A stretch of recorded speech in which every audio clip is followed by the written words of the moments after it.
Hello बच्चों, कैसे हैं आप लोग।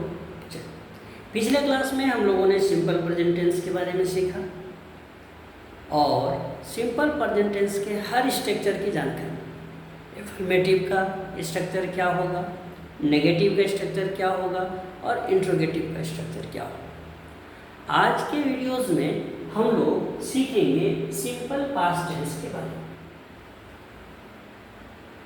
सिंपल पास्ट टेंस जैसा नाम है, नाम के अनुरूप जिसे बीते हुए समय का बोध होगा उसको हम लोग पास्ट टेंस कहते हैं। सिंपल पास्ट टेंस या पास्ट इंडेफिनाइट में हम लोग भूतकाल में होने वाली ऐसी क्रियाओं की चर्चा करते हैं जिसके काम के सामान्य रूप से बीते हुए समय में होने का बोध होता है। जैसे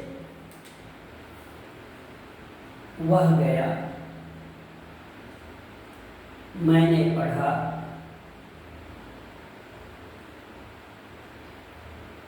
तुमने देखा,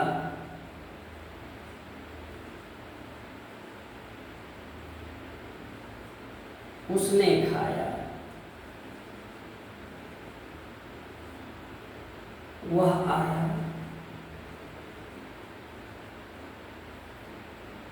यहाँ जितने भी वाक्य आप देख रहे हैं इनमें काम के बीते हुए समय में होने का बोध हो रहा है।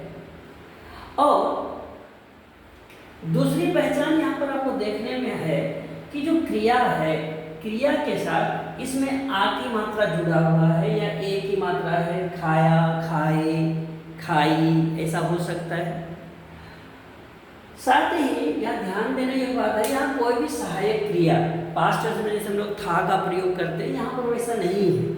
तो सामान्य रूप से अगर इस तरह के भाव आए, इस तरह के वाक्य आपको कहीं देखने को मिले तो आप समझ लीजिए कि ये सारे वाक्य जो हैं ये सिंपल पास्ट टेंस में है। अभी हम लोग स्ट्रक्चर की बात करेंगे कि कैसे ऐसे वाक्यों को हम लोग प्रयोग में लाते हैं और कहाँ कहाँ ऐसे वाक्यों को मिलेंगे। तो सबसे पहले हम लोग इसके स्ट्रक्चर की बात करेंगे। सिंपल पास्ट टेंस का जो स्ट्रक्चर है वो बहुत सिंपल के जैसा सिंपल ही है, लेकिन ध्यान देने की बात है, जहाँ जहाँ बातें मैं आपको बताऊंगा कि इस बिंदु पर आपको विशेष ध्यान देना है। अगर आप इसको यूज कर रहे हैं तो उस जगह पर आपको फोकस करना पड़ेगा और उन्हीं बिंदुओं पर आप ध्यान देकर के अपने सेंटेंस को सही कर पाएंगे। तो इसका स्ट्रक्चर जो है वो है subject plus V2 plus object. Subject plus V2 plus object, ये सिंपल पास्ट टेंस का स्ट्रक्चर है। ये इसको हम लोग एफर्मेटिव स्ट्रक्चर भी बोलते हैं, इसका स्टेटमेंट भी बोलते हैं। यहाँ पर देखिए क्या है, सब्जेक्ट कैसा भी हो, सिंगुलर हो, प्लूरल हो, आपको वर्ब के सेकेंड फॉर्म का इस्तेमाल करना है और उसके बाद ऑब्जेक्ट को रखना है। यहाँ इस बात से कोई फर्क नहीं पड़ता है कि आपका सब्जेक्ट एक वचन में है कि बहुवचन में है। जो भी सब्जेक्ट रहे आपको V2 फॉर्म का प्रयोग करना है। जैसे मैं कहता हूं वह गया, यहाँ पर हमारा सब्जेक्ट है वह, ही, और गया ये जाना क्रिया है। जाना का अंग्रेजी होता है गो, ये इसका V1 फॉर्म है, इसका V2 फॉर्म है गो वेंट। तो सब्जेक्ट हो गया, इसका बाद V2 फॉर्म ही वेंट। बस इसी तरह से अगर मैं कहता हूं कि वह खाया या उसने खाया, उसने खाया, क्या होगा, ही। वर्ब है हमारा इट, इट का पास्ट टेंस होता है एट, ही एट। मैंने देखा, मैंने देखा, सब्जेक्ट है आई, देखना का होता है वॉच, सी भी होता है, आप दोनों को यूज कर सकते हैं। वॉच करेंगे तो वॉच का पास्ट फॉर्म वॉच, या सी का पास्ट टेंस करेंगे तो सी का पास्ट टेंस सो, तो आई सॉ। इस तरह से आप बड़े ही सिंपल तरह से सब्जेक्ट प्लस V2 इसका प्रयोग करेंगे। अगर ऑब्जेक्ट है तो इसके बाद में ऑब्जेक्ट को डाल देंगे। जैसे उसने पत्र लिखा, ही राइट का past tense wrote a letter. इस तरह से हम लोग सिंपल पास्ट टेंस का प्रयोग कर सकते हैं। स्ट्रक्चर को ध्यान रखेंगे, subject plus V2 plus object. Note कर ले इसको, थोड़ा हम इसको और आगे लेकर के चलेंगे। इसके नेगेटिव और इंट्रोगेटिव स्ट्रक्चर की भी बात भी हम लोग करेंगे। चलिए उतार लिया आप लोग।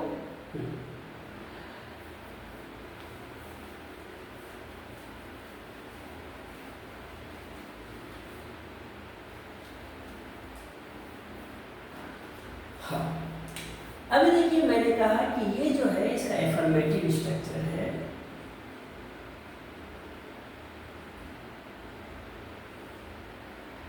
कहता है कि इसका जो नेगेटिव बनेगा, इसका जो नेगेटिव स्ट्रक्चर है,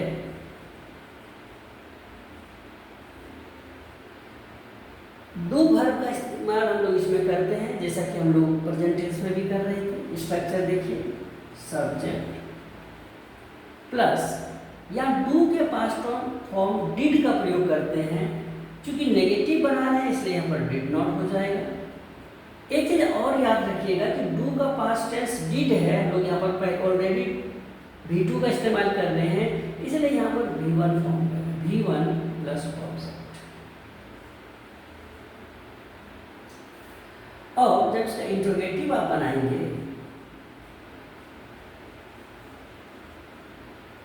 तो इसका स्ट्रक्चर होगा, ये डिड आगे आ जाएगा, did plus subject plus V1 plus object और अंत में question mark. Simple past tense का एफर्मेटिव स्ट्रक्चर हो गया, subject plus V2 plus object. Negative structure है subject plus did not plus V1 plus object. Interrogative structure है did plus subject plus V1 plus object. अब हम लोग एक sentence ले सकते हैं, उसका फिर हम लोग नेगेटिव भी बना सकते हैं और फिर उसका इंट्रोगेटिव भी बना सकते हैं। तो सबसे पहले आप इस स्ट्रक्चर को नोट कर लें, क्योंकि ये बहुत इंपॉर्टेंट चीज़ है। इसको अगर आप ध्यान में रखेंगे तो आपको कहीं भी कंफ्यूज होने की आवश्यकता नहीं है, आपको कभी भी कंफ्यूजन नहीं होगा। तो इसको नोट कीजिए। हाँ, उतार लिया आपको, हो गया सबका। चलिए एक एग्जाम्पल बना के देखते हैं। एक क्वेश्चन मैं दे रहा हूँ, ये एफर्मेटिव स्ट्रक्चर मैं दे रहा हूँ, उसको हम लोग नेगेटिव में और इंट्रोगेटिव में चेंज करेंगे। जैसे Ram wrote letter, Ram wrote a letter. देखिए जो स्ट्रक्चर है ये पहला वाला स्ट्रक्चर है, subject plus V2 plus object. अभी करना क्या है, ये एफर्मेटिव है, इसको आपको नेगेटिव में भी चेंज करना है और इसी को क्वेश्चन भी बनाना है, यानी कि इंट्रोगेटिव में भी चेंज करना है।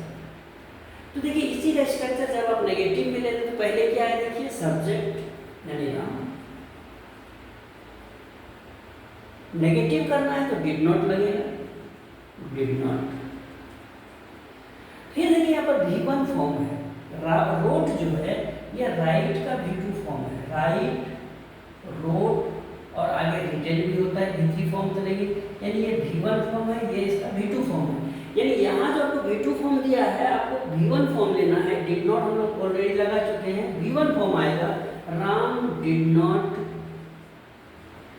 Right a letter.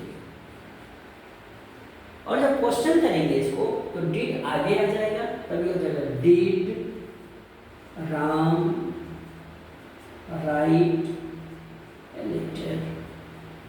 तो आपको हमेशा ध्यान में रखना है कि अगर डिड का प्रयोग हो जाए, डिड रहे तो वर्ब हमेशा मूल रूप में होगा, V1 फॉर्म में होगा। और अगर आप इस तथ्य को हमेशा ध्यान में रखेंगे तो कभी भी आपका सेंटेंस रॉन्ग नहीं होगा। तो इसको सभी नोट कर लेंगे। घर में इसका प्रैक्टिस भी करेंगे ताकि आपके सारे सेंटेंस सही बने। वीडियो अच्छी लगे तो लाइक करेंगे और अपने फ्रेंड्स को शेयर भी करेंगे ताकि वे भी इस चैप्टर को अच्छे से समझें। तो इतना ही इस वीडियो में। अगले वीडियो में हम लोग सिंपल पास्ट फ्यूचर टेंस की बात करेंगे और उसके बारे में कुछ जानेंगे।